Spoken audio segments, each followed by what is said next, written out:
Instituto Histórico e Geográfico, o professor Dr. Ronaldo Brito Poletti.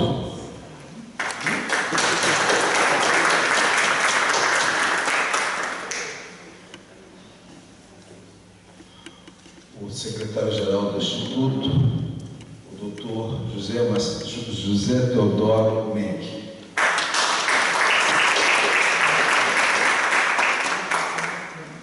Que também será o orador oficial esta noite. E nossa grande estrela, nosso convidado especial, em poção do senhor André Ricardo Heráclio do Rego.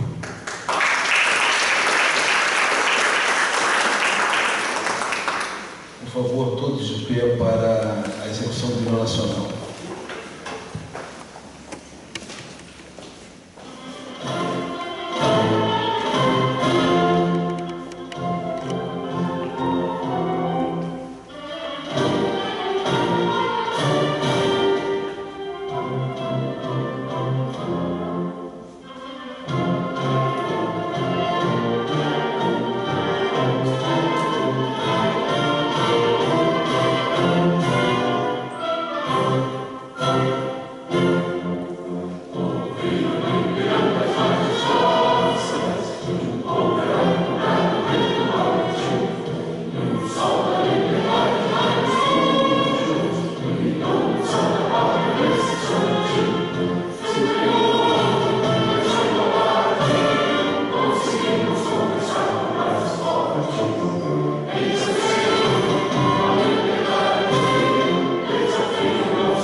Desejo saudar a todos,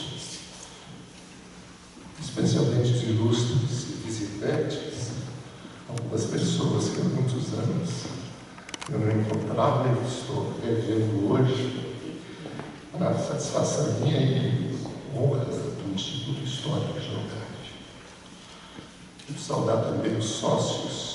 acadêmicos presentes, os professores do Instituto que estão aqui também participando.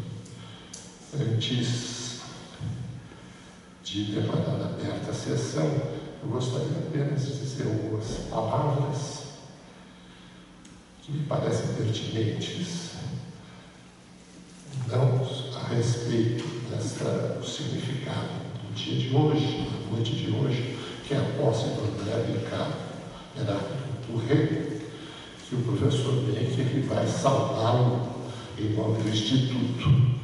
Mas eu queria salientar que no Instituto nós não participamos diretamente da vida política, nem da cidade, nem do Brasil. No entanto, diante desses momentos de grande crise que nós passamos, não só a crise de saúde, o problema da pandemia, mas a crise institucional, política, econômica, sobre tantos aspectos, que a maneira que o Instituto se prepara e se dispõe a ajudar é exatamente por intermédio dos estudos culturais. E por isso é que nós temos essa satisfação de hoje também dar posse a um diplomata com toda a sua trajetória brilhante, que vem somar-se a outros diplomatas e a tantos outros sócios acadêmicos voltados para os aspectos culturais. Acho que a palavra crise, não sei se eu estarei cometendo algum erro, mas parece que o étimo tem alguma coisa a ver com a palavra conhecimento. Parece que toda crise é uma crise de conhecimento no sentido de uma crise de autoconhecimento. Quer dizer, toda crise implica uma certa desorientação. Então, a forma que o Instituto tem de ajudar o Brasil, instituições, a sociedade, o povo, etc., é através desses aspectos culturais, deste esforço que nós fazemos.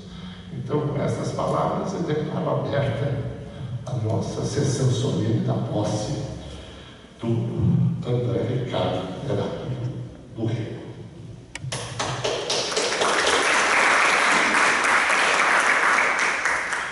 Durante muitos anos aqui no Instituto, nós tivemos um único e exclusivo historiador especialista no Império.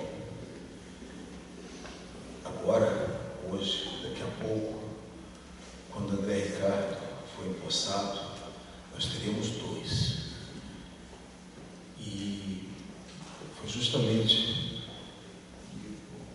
o nosso imperialista que foi escalado pelo professor Poletti para saudar o novo imperialista, José Teodoro Menck, na tribuna. Esses republicanos.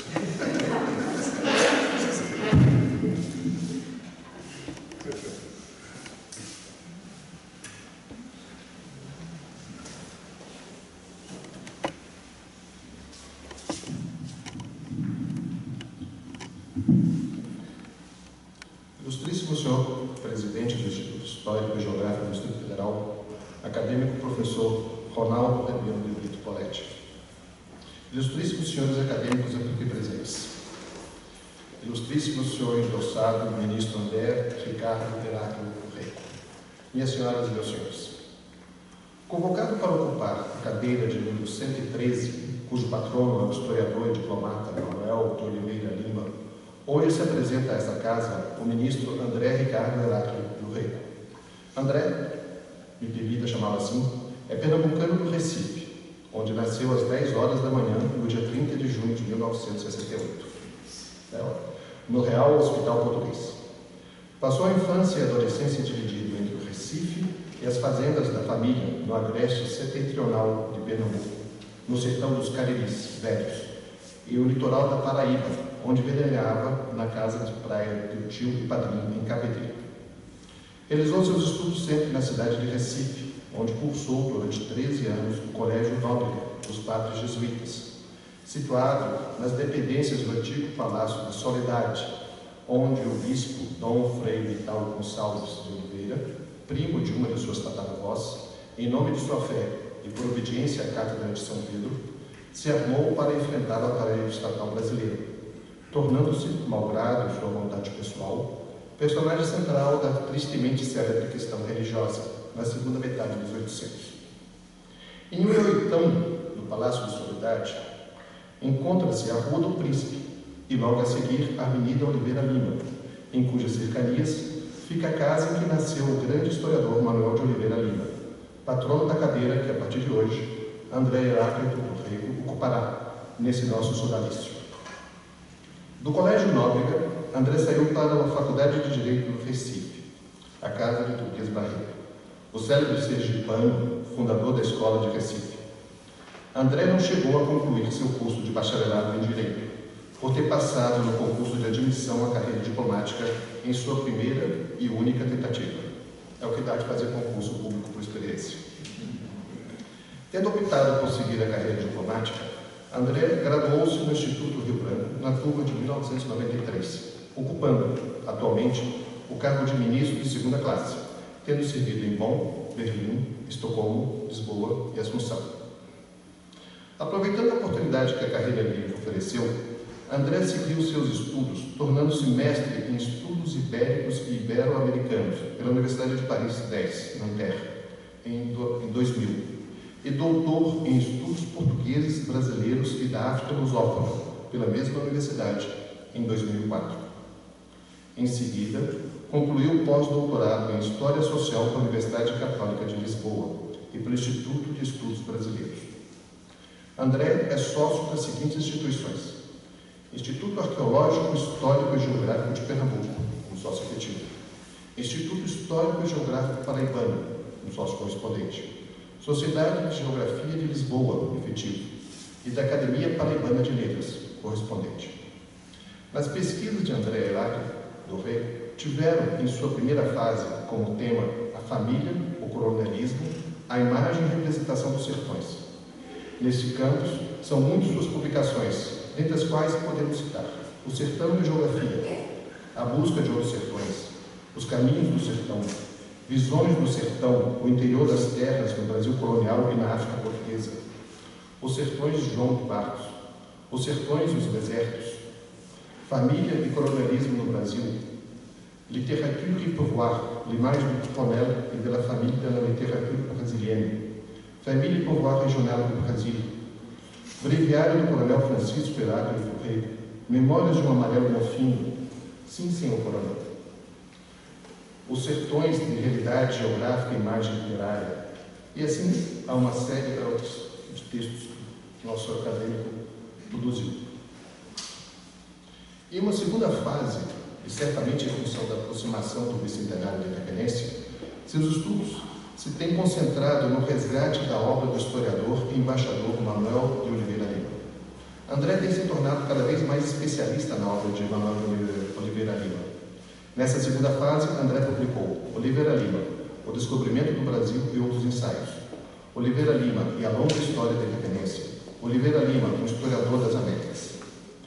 Apenas, meus caros senhores, pela leitura das publicações feitas pelo nosso novo confrade, podemos ver o ganho intelectual que o nosso sodalício terá ao recebermos como membro dessa casa. Senhores, caros confrades, estamos no ano da graça de nosso Senhor Jesus Cristo do ano 2022. Neste ano comemora-se os 200 anos da emancipação política do Brasil, o tema que foi profunda e exaustivamente estudado por Manuel de Oliveira Lima. Destarte, queremos não ser despiciando, nesta ocasião, tecemos algumas palavras, a título de homenagem ao nosso novo confrade, acerca do primeiro reconhecimento internacional da independência do Brasil, e algumas considerações congêneres. Ao contrário do que usualmente se pensa, o primeiro Estado a reconhecer a independência do Brasil não foram os Estados Unidos. Os Estados Unidos reconheceram a independência do Brasil aos 26 de maio de 1824, quando José Silvestre Ribeiro, que havia sido nomeado por Dom Pedro como encarregado de negócios do Império junto aos Estados Unidos, foi oficialmente recebido pelo secretário de Estado daquele país. Ocorre que desde 1823, a independência do Brasil já havia sido reconhecida por um reino africano. Então vejamos. Manuseando antigos alfarrabos, encontramos na revista do Instituto Histórico e Geográfico Brasileiro, do ano de 1923, texto do antigo bibliotecário daquele instituto, José Vieira Fazenda, com o título Antiquárias e Memórias do Rio de Janeiro. José Vieira Fazenda, que falecera em 1917, foi, em vida, considerado o maior especialista da história do Rio de Janeiro. Em seu texto, José Vieira Fazenda relembra que, em 1824, a corte recebeu a visita dos embaixadores do reino de Omin. Eis o texto de Vieira Fazenda. Sua Majestade Imperial de Benin e demais reis da África resolveram reconhecer a independência do Brasil.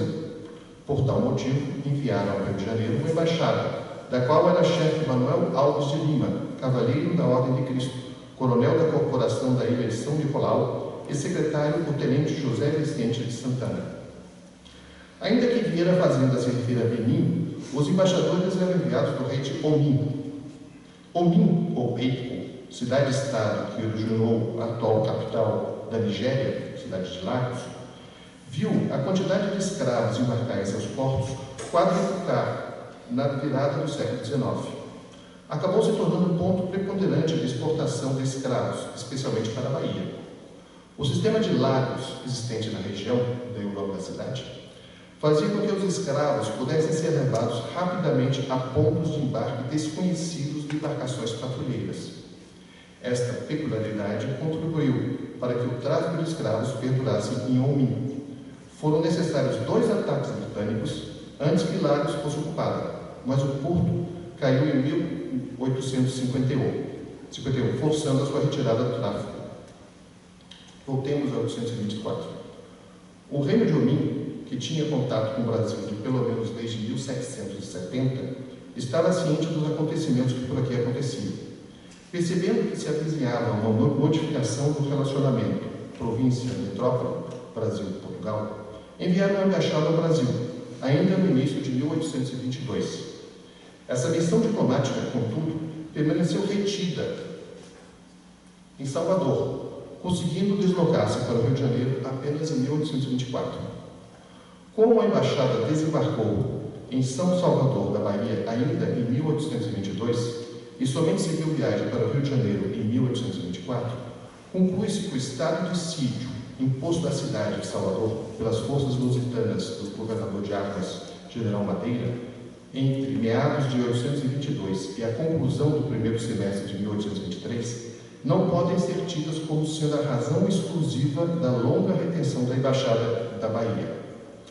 Alberto da Costa Silva, em livro recentemente publicado, A África e os Africanos da História dos Mitos, transcreve 2 cartas do embaixador do reino de Omin a Dom Pedro, que localizou no arquivo histórico do Itamaraty.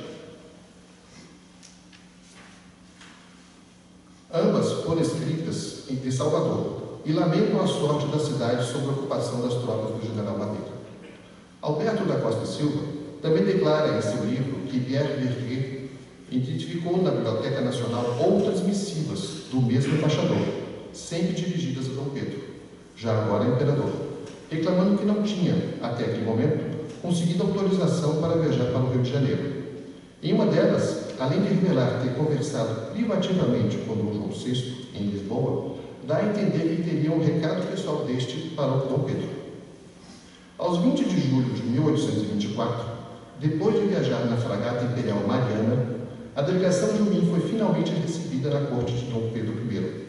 Sua chegada foi noticiada pela imprensa, em julho de 1824, no Diário Fluminense.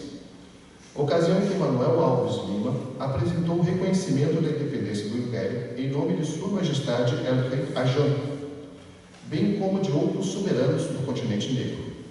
Em ofício que Henry Chamberlain endereçou a George Kennedy, lê-se que, durante a audiência, Manuel Alves de Lima entregou a Dom Pedro uma bengala, que, segundo Alberto da Costa e Silva, seria um bastão de recado, o bastão esculpido que tornava a quem importava a palavra do rei. A revista trimestral do Instituto Histórico e Geográfico Brasileiro em seu tomo 54, relativo ao ano de 1891, transcreveu um documento de reconhecimento da independência do Brasil, em verbos. Manuel Alves de Lima, cavaleiro da Ordem de Nosso Senhor Jesus Cristo e de Santiago da Espada, coronel da Corporação da Ilha de São Nicolau, tudo por Sua Majestade ao Rei Dom João VI, que Deus guarde, embaixador de Sua Majestade Imperial de Benim, dos Reis de África, etc., certifico e faço certo que, achando-me encarregado da Embaixada do Pensionado Imperador de Benim para cumprimentar e oficiar a Sua Majestade Imperial, o Sr. Dom Pedro I, constitucional e defensor perpétuo do Brasil, pela parte do Imperador de Benim e Rei de Ajã e demais reis da África, nos quais reconheceu a independência desse Império do Brasil nesta Corte do Rio de Janeiro, nomeando eu para secretário da dita embaixada o Sr. Tenente José Vicente de Santana, por o considerar capaz para desempenhar esse emprego e por recorrerem em eu dito senhor requisitos necessários, com efeito de todo o tempo que ele exerceu esse emprego, desempenhou os seus deveres com todo o zelo, atividade, verdade e fidelidade, em tudo quanto era tenente a referida embaixada, pelo que eu o afirmo e juro, debaixo da fé do meu cargo, e por esta me ser pedida para constar, aonde me convenha, e mandei fazer que somente assinei nesta Corte do Império do Brasil, 4 de dezembro de 1824, Manuel Alves de Lima, embaixador de Sua Majestade Imperial de Benim, dos Reis da África. Seguiu-se o reconhecimento de firmas, após o que vinha uma curiosa lista de presentes pedidos em reconhecimento do reconhecimento da independência.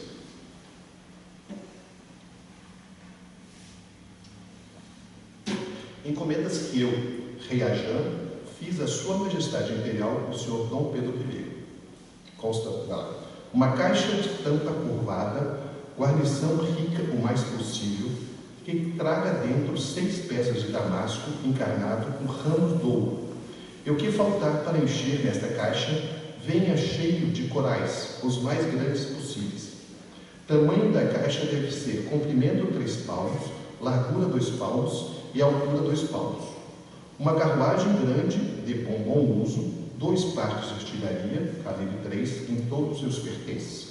4 chapéus de copa redonda, aba larga, o mais rico possível. 2 desses chapéus pretos e 2 pretos. Uma bomba de fogo, o maior que puder. O Rei Ajã assinava o Rei. Era o preço do reconhecimento. José Vieira Fazenda, diante da lista de presentes solicitados, declarou que parece que os tais potentados não emitiam prego sem estopa. Junto às demandas feitas, José Vieira acrescenta que o embaixador queria indagar a Dom Pedro C., aspas, haveria também nos domínios de Sua Majestade liquidações de fim de ano. Tal questão não consta do documento publicado. José Vieira Fazenda, a partir dessas observações, analisa a possível postura que então adotada por Dom Pedro I. Ignoro se o primeiro imperador satisfez o pedido. No caso afirmativo, deu provas de firme diplomata. Ter aliança com os régulos africanos já era para o Brasil grande felicidade, e tudo por tão pequena compensação, barata foi a feira.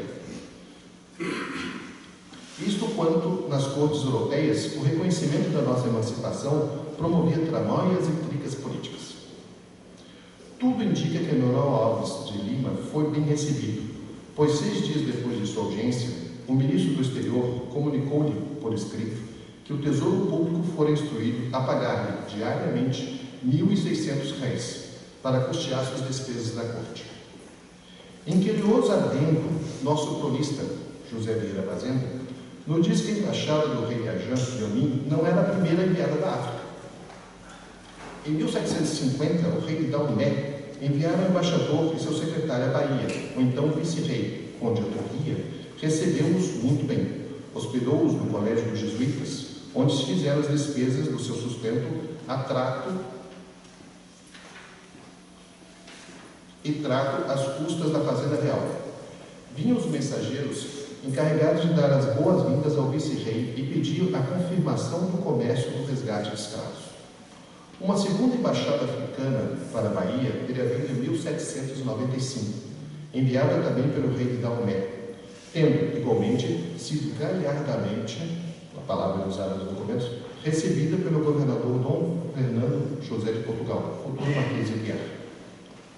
Essa segunda embaixada foi hospedada no convento dos franciscanos, aspas, mandando-lhes fazer umas vestes de seda para que se apresentarem, por virem unicamente cobertos com um pano da costa, sem mais roupa alguma, fecha aspas. A audiência ocorreu no dia de Corpus Christi, depois da procissão, dia em que a tropa formava. No antigo regime lusitano, 2 eram os dias de procissão obrigatória: o dia do Corpus de Deus, do Corpo de Deus, e o dia do Santo Anjo Custódio de Portugal. Então foi um desses dias, o dia do Corpus Christi, que foi recebido essa embaixada. Apresentaram os emissários do rei Dalmé uma carta a Dom Fernando, declarando que traziam outra destinada ao rei de Portugal. Na primeira carta, a destinada a Dom Fernando, pedia-se ao governador que, na primeira embarcação, fizesse seguir para Lisboa os 2 embaixadores.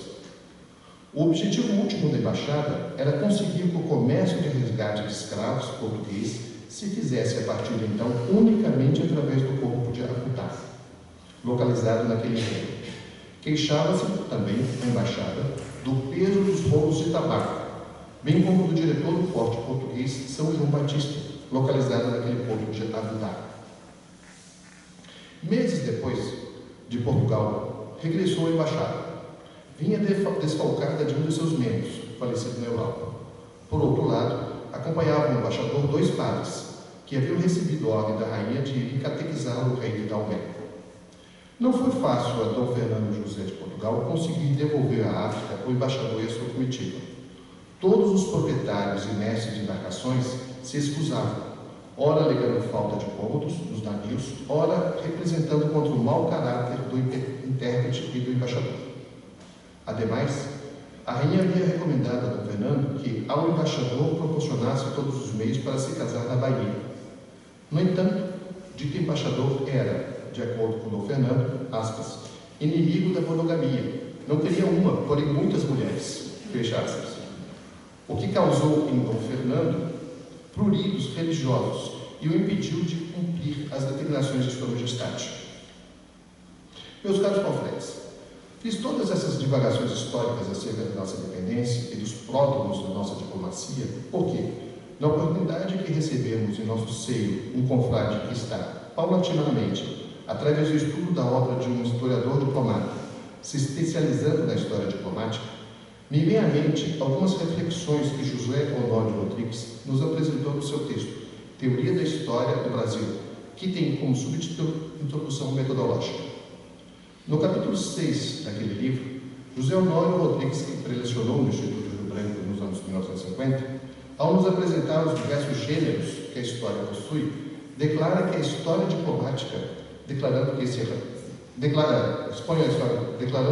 ramo da história, aspas, exige grandes qualidades e virtudes de exposição, pois de outro modo pode tornar-se descolorida e monótona, como uma história sem fim de intrigas, de memorandos e de conversas. É, por isso, que um dos grandes meios para dar-lhe vida é enchê-lo do elemento humano. Foi naturalmente pensando nisso que Edgar Prestage, uma das melhores autoridades da história diplomática, ao escrever As Relações Diplomáticas de Portugal com a França, Inglaterra e Holanda, de 1640 a 1668, focalizou especialmente as várias embaixadas, missões e residências. Assim, anima o seu quadro nos enredos políticos, com as dificuldades, os serviços, as agruras e os fluxos da vida diplomática. E, completa José Honório Rodrigues, é uma lição que deve ser por nós guardada. São estas desalinhavadas reflexões, cujo cerne da primeira parte está nos alfarrados, cujo manuseio encanta todos os que gostam de história, e da segunda parte, no citado livro de José Honório Rodrigues, que me vieram à mente nessa ocasião em que recebemos em nosso seio um historiador diplomata. Seja bem-vindo, André Ricardo. Muito obrigado por ter sido conosco.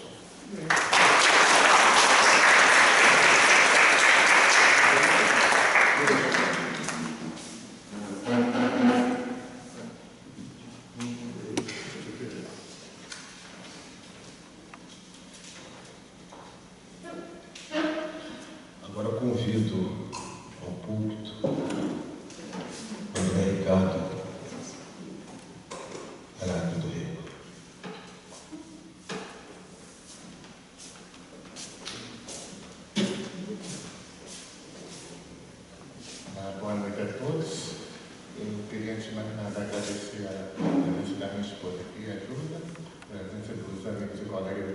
Iraci, do Confrade do Arqueológico de Pernambuco, da Confreira do Histórico da Campina Grande, e agradecer as palavras de amigos Teodoro, só com adendo, eu também sou sócio correspondente do Instituto Histórico e Geográfico de Campina Grande. Ficou bela a pesquisa. Não, isso fica registrado na verdade. Bem, prezados confrades, prezados amigos, eu vou falar agora do que eu acho que é uma homenagem ao principal da noite, o patrono da minha cadeira, que é Manuel de Oliveira Lima.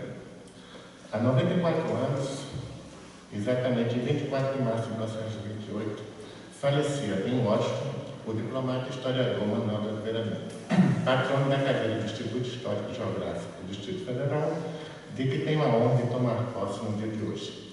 Seu enterro foi simples, ao contrário do que ocorreu com Joaquim Nabuco e com Barão do Rio Branco, seus dois ex-amigos. Contou com a presença de Dona Flora, sua bem-amada esposa, e mais alguns poucos, que o levaram a uma tumba identificada apenas com dizeres: aqui jaz o amigo dos livros.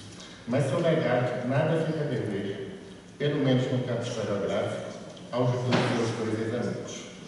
Mas quem foi este personagem, que ainda não goza do reconhecimento merecido? Manuel de Oliveira Lima nasceu no Recife, em 25 de dezembro de 1867. Tinha apenas 6 anos de idade, quando foi levado para Portugal com sua família, em 1873. Toda a sua juventude ele a passou em Lisboa, mas o pequeno Manuel jamais perdeu o contato com Pernambuco e com o Brasil.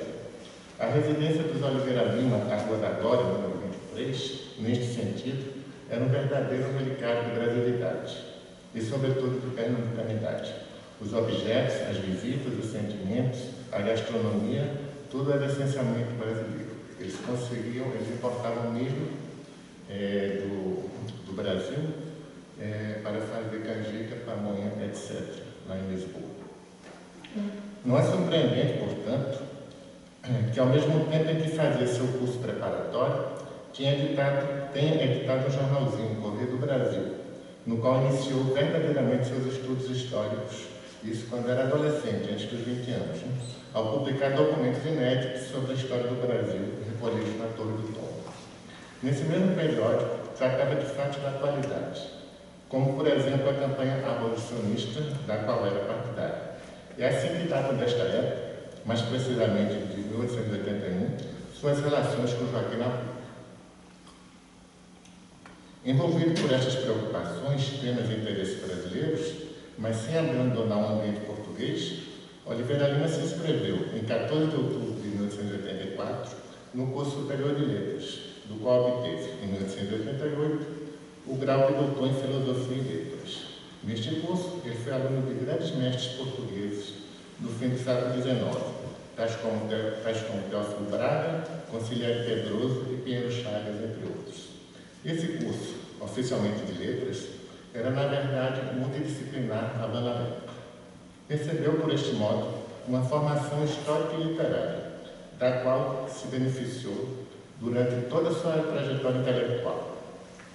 Apesar de toda esta formação portuguesa, Oliveira Lima não se esqueceu do Brasil, especialmente Pernambuco, e desde 1885 era colaborador do Jornal do Recife e do periódico Le Brasil, editado em Paris pelo conterrâneo Aragolo Ferreira, mas sem deixar de colaborar também com a imprensa lusitana, através da Revista de Portugal, Bessa de Queiroz, e do repórter Oliveira Martins, onde se destacou por sua campanha em favor da abolição da escravatura no Brasil.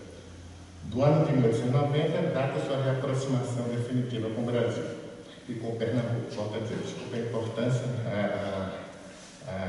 a reiteração, mas é o que se passou. Ele se casou com Flora Cavalcante de Albuquerque, descendente da aristocracia da zona da mata pernambucana, e com o apoio do Barão de Lucena, pernambucano como ele, ministro todo-poderoso de Deodoro, pelas mãos de Quintino Bocaiúva, então ministro das Relações Exteriores. E seguindo o exemplo de seu cunhado, Araújo Beltrão, ele entrou na carreira diplomática brasileira, a opção definitiva pelo Brasil se tinha completado. Começou sua carreira diplomática como segundo secretário, justamente na delegação brasileira em Lisboa, nesse mesmo ano. Em 1892, foi transferido para a Legação do Brasil em Berlim. Em 1896, era o primeiro secretário da Legação em Washington. Em 1900, foi transferido para Londres. E em 1901, designado encarregado de negócios em Tóquio, onde permaneceu até 1903. Removido para o Rio de Janeiro, datam desta época seus problemas com todo o poderoso Barão do Rio Branco, diplomata e historiador como ele, mas seu superior hierárquico, que não apreciava nem um pouco a maneira provocativa e pouco diplomática em que Oliveira Lima era useiro e vezeiro em se tratando dos assuntos do Itamaraty. Com efeito, designado em 1902 ministro plenipotenciário em Lima e em desafio aberto ao ministro das Relações Exteriores, que não era outro senão Rio Branco, ele se recusou a aceitar o posto. Ele dizia, aliás, que Peru para ele só na mesa e assado, né? De preferência. E permaneceu no Rio de Janeiro, onde foi posto em disponibilidade. Passou todo o período do que seria sua missão peruana na capital brasileira, aproveitando do seu tempo livre, que era muito, para fazer pesquisas históricas. É daí que vem o Dom João VI do Brasil, por exemplo. Em 1904, não obstante, foi nomeado ministro plenipotenciário de Caracas, colocação bem inferior, pelo menos no ponto de vista dele, às suas exigências, mas desta vez aceitou. E em 1907, em Bruxelas, seu derradeiro posto. Aposentou-se da carreira diplomática em 1913, sobretudo por conta de sua saúde, mas também por conta das desilusões que a carreira lhe havia proporcionado. Durante o período de 1913 e 1921, ele viajou bastante à Europa e aos Estados Unidos e permaneceu uma grande parte dos seus dias em Pernambuco, onde recuperou suas raízes e presidiu, em 1917, as comemorações do centenário da Revolução de 1917.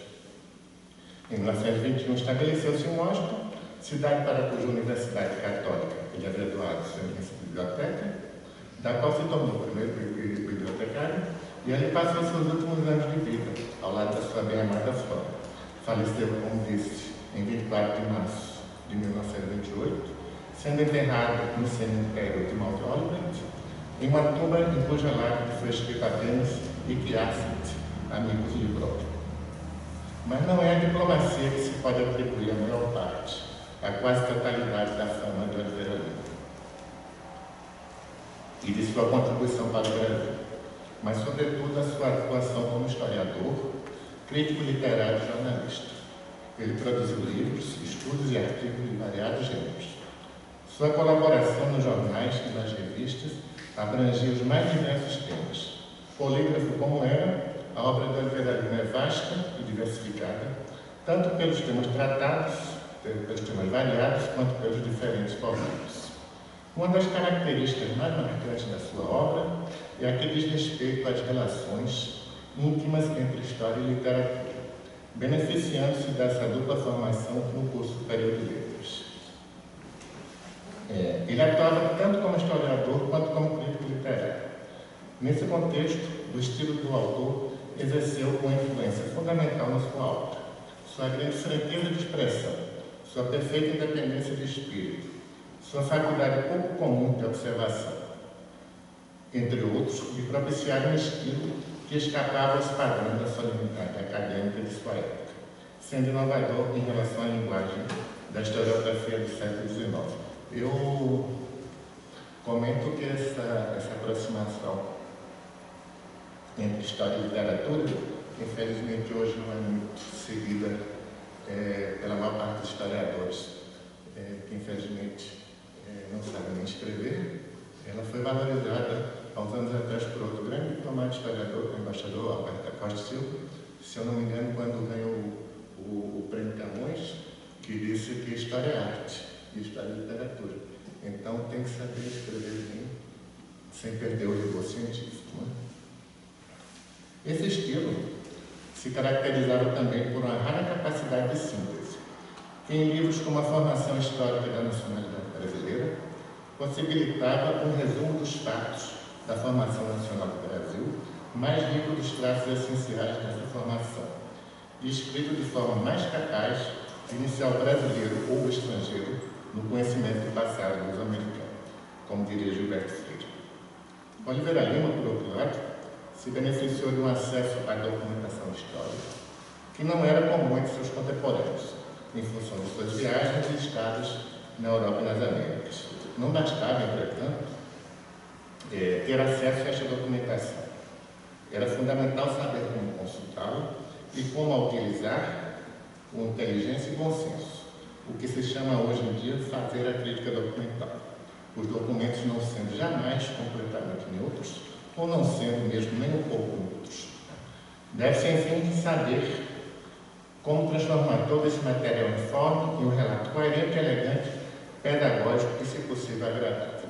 Essa era a principal crítica que ele fazia a outro diplomata historiador, Francisco Adolfo de Pfannenhagen, que era um ótimo investigador, um ótimo colecionador, descobridor de documentos, mas que não tinha, segundo Oliveira Lima, a capacidade filosófica e literária de transformar isso num relato agradável e coerente. E por outro lado, era o grande elogio que ele fazia a Michel Herculano, historiador português, que ele tinha essa mesma paixão pela documentação que Pfannenhagen tinha, só que ele sabia produzir um texto elegante, objetivo e agradável.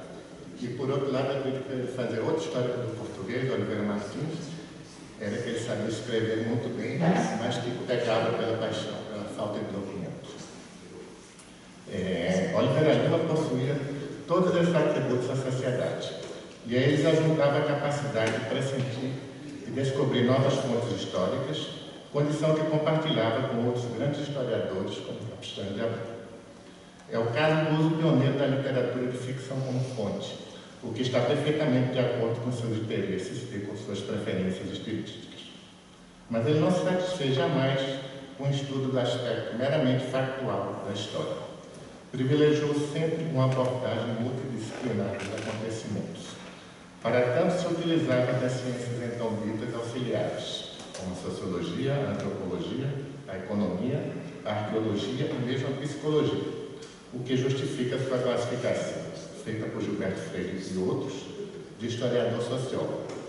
O historiador de Pernambuco demonstrava assim estar ao par das mais recentes evoluções nas ciências sociais, responsáveis por uma maior e mais abrangente extensão analítica, numa verdadeira antecipação da escola dos amantes.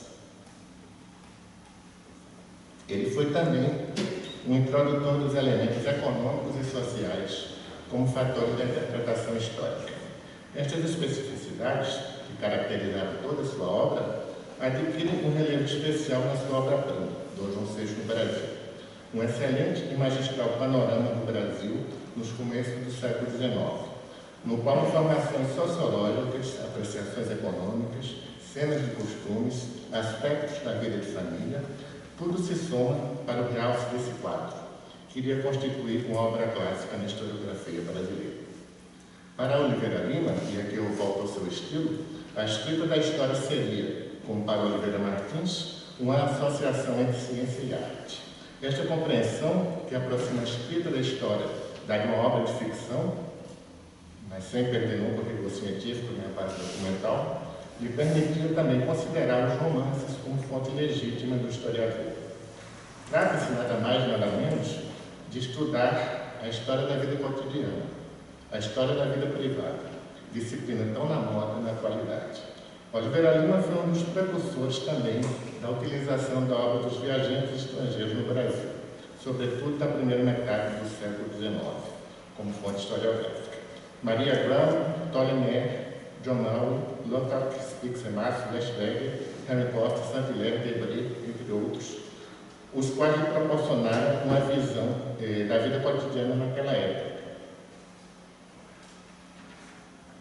nos mais diversos setores. E também foi um pioneiro na utilização dos arquivos diplomáticos brasileiros, tanto quanto estrangeiros, que eram ricos também de comentários sobre a vida política e sobre a sociedade brasileira, uma boa parte dos quais não muito favoráveis. Sua concepção da história, a que Gilberto Freire atribui o caráter de filosofia da história do Brasil, pode ser encontrada num artigo muito interessante, escrito em Bruxelas, em agosto de 1909, intitulado O que deve ser uma história do Brasil, no qual ele faz considerações e críticas que nos fornecem um diagnóstico dos problemas de estudo da história brasileira, bem como indicam os caminhos e as vias que seriam percorridos pelos historiadores do futuro. Oliveira Lima se propunha, dessa forma,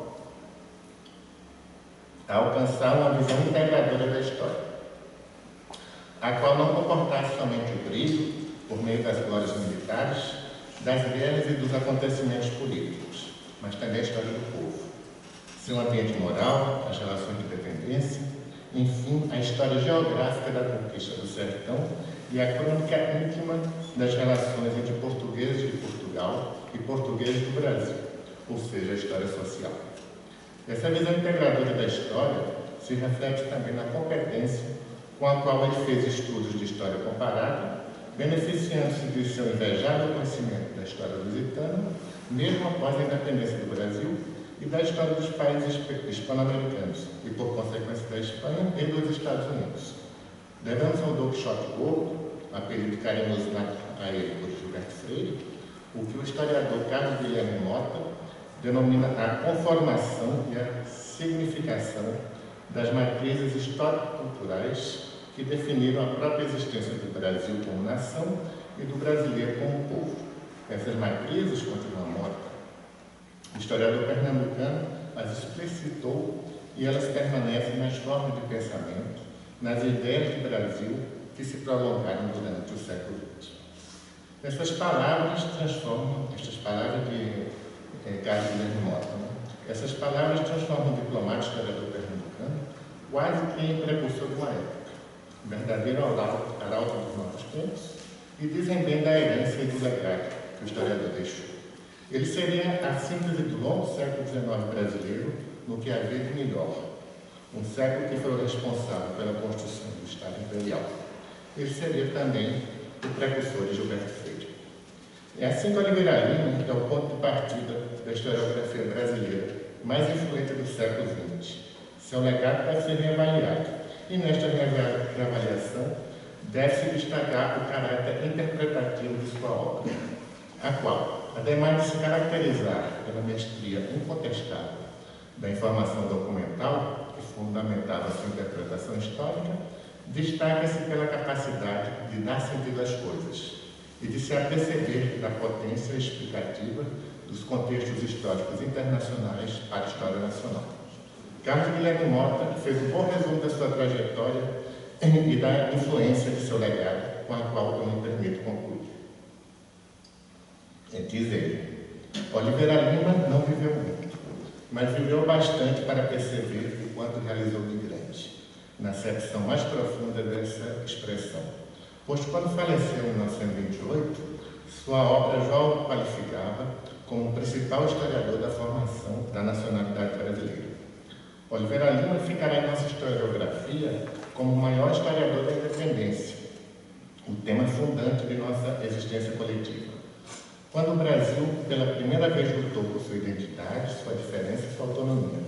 Tema essencial e complexo, dadas as vicissitudes e ambiguidades da emancipação política, com o prolongamento da Casa Reinante no Alemar, fenômeno único na história americana e europeia, e eu acrescentaria que mundial. Bem, concluo com a palavra de homenagem ao ocupante anterior desta cadeira. Goiânia de nascimento, seu nome lembra, no entanto, Pernambuco, terra do patrono e minha terra, Olinda da Rocha Louca. Percorrendo 70 quilômetros que separam Formosa de Brasília, acompanhou o surgimento da cidade, para onde se mudou ainda antes da inauguração, como alguns dos presentes aqui, em novembro de 1958. Veio para ensinar o que começou a fazer na primeira escola de Brasília, feita de madeira com pilotis, treliça e varanda. Dali transferiu-se para a primeira escola clássica de Brasília, a da 308 Sul, onde a Concepção Denise Teixeira começou efetivamente a praticar. Educação como experiência de vida e não educação decorada. Até 1982, quando se aposentou, Olinda deu aulas na Escola de Aplicação da Universidade de Brasília, assumiu diversos cargos de coordenação de ensino de matemática e ajudou a fundar a Faculdade de Artes do Cine de Moraes. Faleceu em agosto de 2013. Muito obrigado.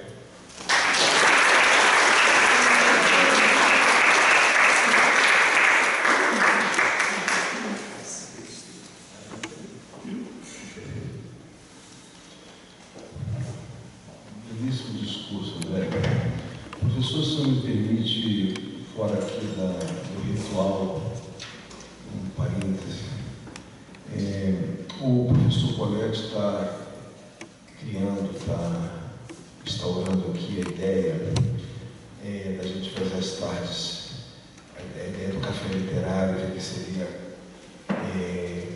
prosa, café e história, no qual nós vamos debater, conversar, de preferência com uma garrafa de algum uísque na frente. Nós vamos conversar sobre temas, né? E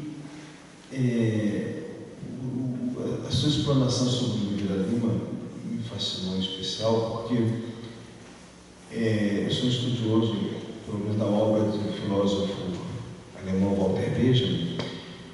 Quando ele propõe uma história integral, ali dentro das suas teses sobre o conceito de história, fundamentada na narrativa literária, tal qual Oliveira Lima, que é um pouquinho, uns 10 ou 15 anos mais novo, mais velho do que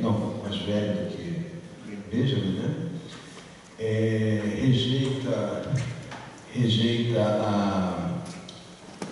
a neutralidade, a suposta neutralidade científica, que prega uma história interpretativa e até mesmo engajada, tal qual Oliveira Lima. Também prega, sim, como documentos e arte, literatura, como traços, indícios de uma narrativa que é o historiador quem vai traçar.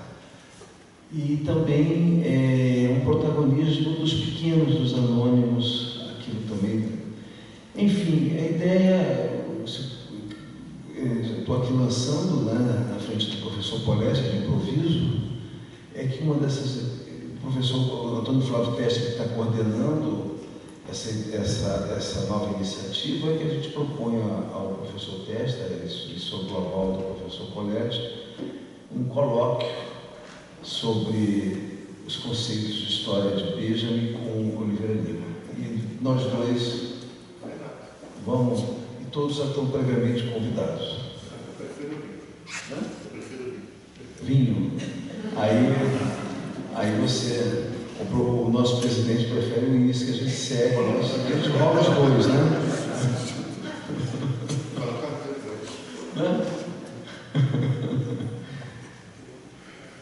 Fecha parênteses.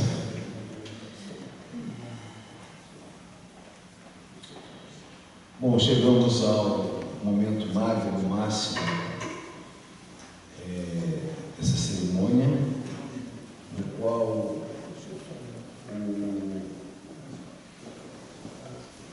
a leitura de posse pelo nosso secretário-geral acadêmico José Teodoro Menck, seguido da assinatura empossando do presidente. Por favor.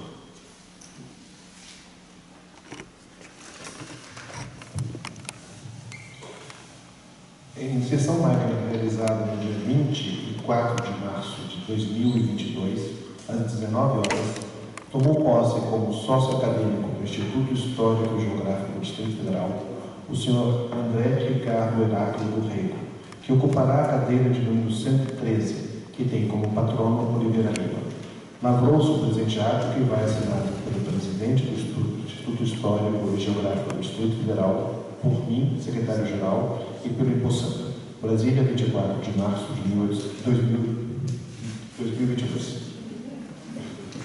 1822, quer falar?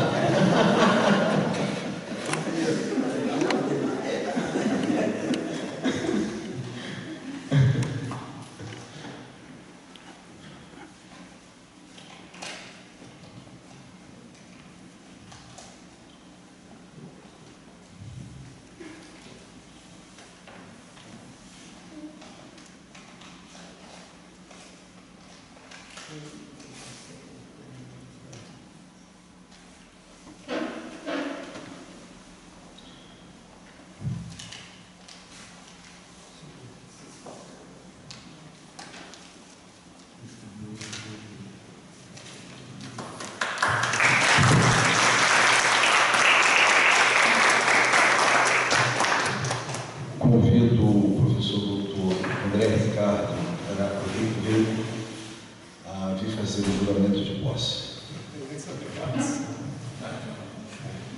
Declaro empossado como sócio acadêmico do Instituto Histórico e Geográfico do Distrito Federal o senhor André Ricardo Heráclito Correia, conferindo-lhe a plenitude dos direitos acadêmicos.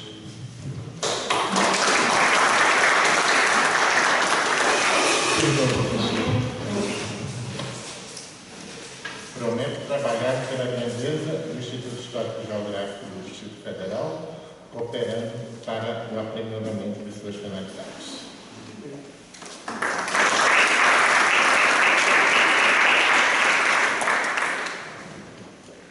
Agora a diplomação do nosso novo acadêmico.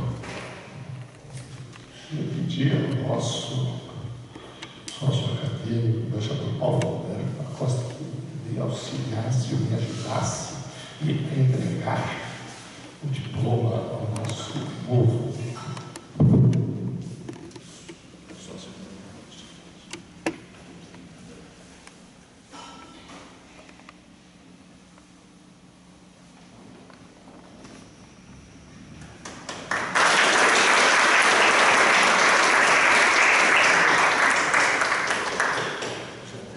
E agora, senhoras e senhores, chegamos aos momentos finais, com as palavras finais de agradecimento do nosso presidente, o professor Dr. Ronaldo Polletti.